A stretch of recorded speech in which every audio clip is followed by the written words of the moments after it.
Okay, this is my lab for computer programming, lab 6, and it's a circuit with an optoisolator and a buzzer.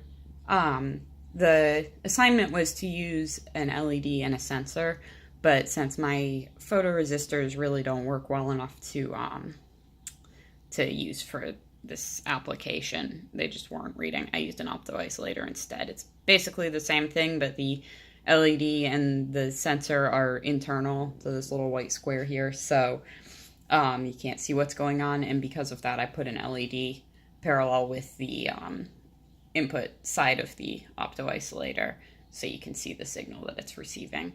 And in turn it's actually sending that signal as an output to analog pin A0 or A1, I think I have it on, and that is read by the Arduino, which sends an output signal from pin 10 to the buzzer right here.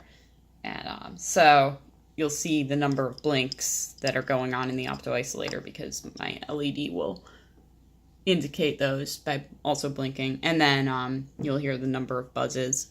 And the code is already running, so the first set of blinks might not be the same. But I'll let it run for a second so you can see. So I'm going to plug it in. Okay. 1, 2, 3. 1, 2, 3. Okay, and then it'll blink a random number of times.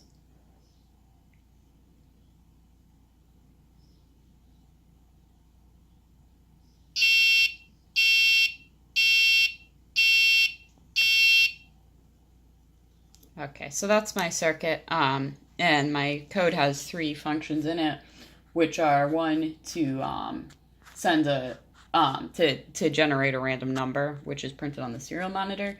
So that's right here. You can see there A equals the random number, and then the next function is to blink the LED, or in other words, blink in the optoisolator that number of times. And then the last function is to send a signal to the buzzer based on the signal received at A0, or sorry, A1. I plugged it into A1 for some reason, just I don't know. So that's my circuit for computer programming lab 6.